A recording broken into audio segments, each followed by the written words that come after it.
अस्सलाम वालेकुम, मैं हूं अताउल्ला मेमन। सिंध हुकूमत हो और मौजे ना हो, ऐसा हो सकता है? एक अफसर रिटायर्ड हुआ ही नहीं है, उसके लिए दूसरी नौकरी तैयार है। ये इतनी बड़ी नवाजिश किसके ऊपर है और कौन कर रहा है? ये सब कुछ आज मैं आपको बताऊंगा।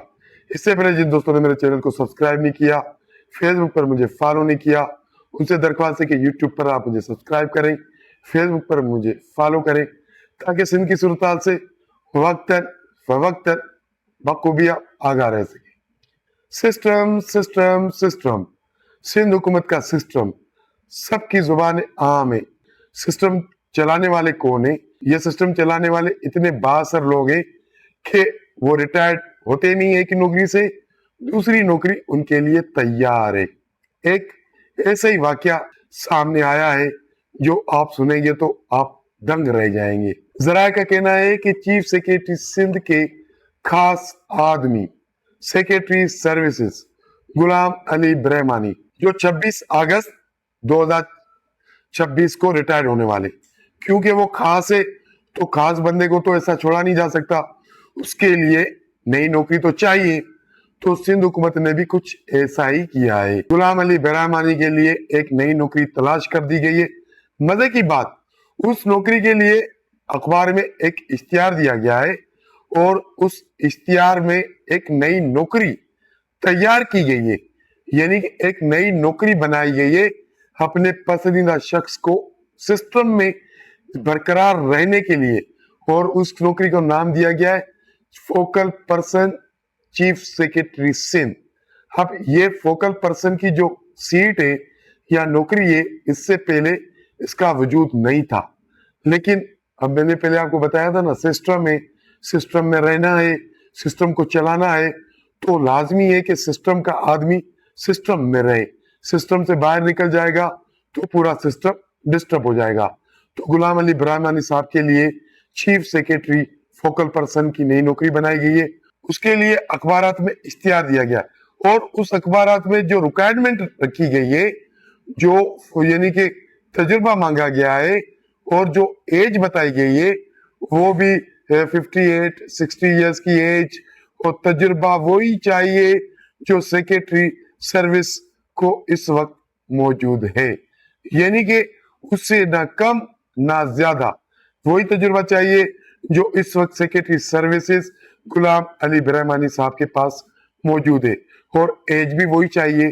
तो सिंध के नौजवान डिग्रियां लेकर सड़क सड़क भटक रहे हैं, लेकिन सिंध हुकूमत जिसको चाहे नवाजना तो 58 साल की उम्र में भी उसको नौकरी मिल जाती है।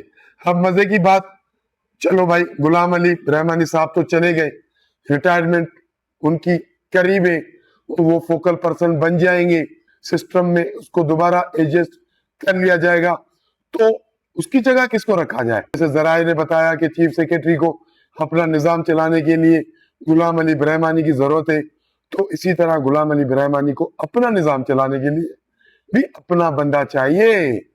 तो इसलिए उन्होंने अपना बंदा अपनी जगह पर लगाने की तैयारियां शुरू कर ली है। वैसे तो जरा का कहना है कि 3 अफराद जिनके नाम मेरे सामने आए हैं, जिनको सेक्रेटरी सर्विस बनाया जा सकता है, जमान नारेजो, असलम राजपूत, सोहेल अहमद कुरैशी। लेकिन गुलाम अली ब्रहमानी क्या चाहते हैं कि मेरी जगह पर कौन आए? उनका नाम पता है आपको क्या है? उनका नाम है असगर मेमन, जो इस वक्त स्पेशल सेक्रेटरी फाइनेंस है। यानी कि सिस्टम बन गया है, अगर मैं रिटायर्ड हो रहा हूं तो मेरी जगह मेरा बंदा आएगा, अगर मैं रिटायर होने वाला हूं तो सिस्टम को चलाने के लिए मुझे एक और नौकरी चाहिए। तो सिस्टम तो बड़ा बासर है। ये वही सिस्टम है जिसकी शिकायत फील्ड मार्शल सैयद आसिम मुनीर को कई बार की जा चुकी है, लेकिन अब तक तो सिंध का सिस्टम सबसे ज्यादा ताकतवर साबित हुआ है। जैसे कि एक नई सीट बनाई गई है गुलाम अली ब्रहमानी साहब को एडजस्ट करने के लिए, focal person chief secretary of Sindh. तो जब गुलाम अली ब्रहमानी साहब अपनी सीट छोड़ेंगे तो वो भी अपना गादी नशीन तो रख कर जाएंगे ना, तो जो पीछे जो काम हुए हैं उनको, उन पर भी तो पर्दा रखना है ना भाई, उनको भी तो बचाना है ना। तो वो कैसे बचेंगे? तो उसके लिए अपनी जगह अपना बंदा ले आओ। तो जरा का कहना है कि असगर मेमन का नाम गुलाम अली ब्रहमानी की फहरिस्त में सबसे टॉप पर है। आप देखना ये जीतता कौन है, सिंध में सिस्टम या मेरिट। ज्यादातर तो इम्कान सिस्टम के ये कि वो कामयाब हो जाएगा, अब तक तो वो ही होता आ रहा है। ऐसा स्टोरी से आज के लिए इतना ही।